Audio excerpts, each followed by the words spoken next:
Ang una natin pupuntahan ay ang monumento ng 13 martir. Tara!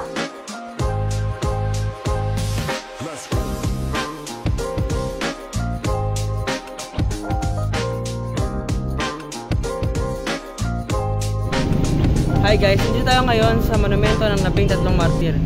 Dito rin nagmula ang pangalan ng ating bayan bilang pagkilala sa kanila.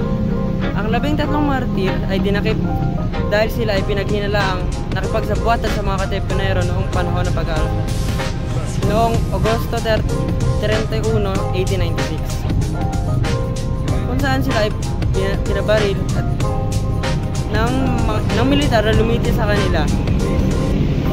Noong September 12, 1896, sila ay sina Luis Aguado, Eugenio Cabezas, Feliciano Cabuco, Agapito Conchu, Maximo Gregorio, Jose Laliano, Severino Lapidario, Victoriano Luciano, Alfonso D. Ocampo, Francisco Osorio, Hugo Perez, at Antonio San Agustin, na kung mapapansin nyo ay ito rin yung mga pangalan ng ating barangay sa 13.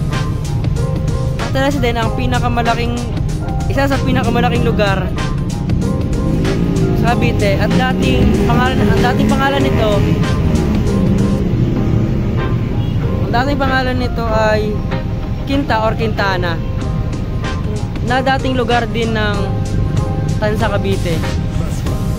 Ito ay inayos at inaprobuhan ni Presidente Ramon Magsaysay noong May 24, 1954.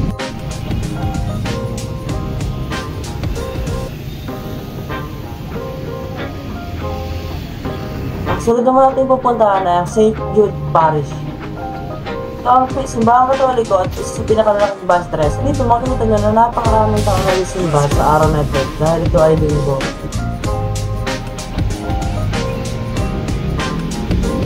At sa tabi naman ng simbahan, dito nyo makikita ang mga taong nagtitinda ng mga kagamitan sa para simbahan at mga pagkain kung ikaw man ay nagugutom.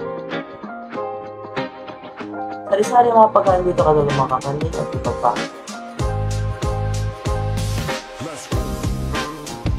At dahil tapos na tayo sa 13 martir na monumento at simbahan, susunod naman tayo ay sa ospital.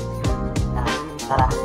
Ito ang Korean Hospital at ang Emilio Aguinaldo Hospital, kung saan ang isa sa pinakamalaking hospital dito sa Tres.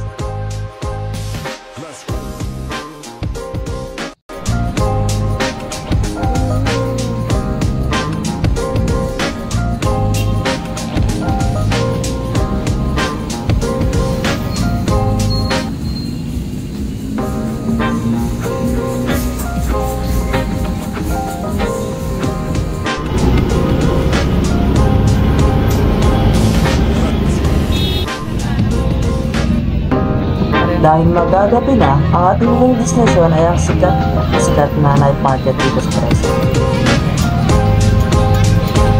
Maghihintay lang muna tayo. Dadaan mo lang sa pedestrian lane para makarating tayo dun sa night market. Makita nyo rito na napakaraming tao na kumakain dahil sa etsari ang mga tinda rito. Mayroong mga palamig, mga street foods, at iba pa.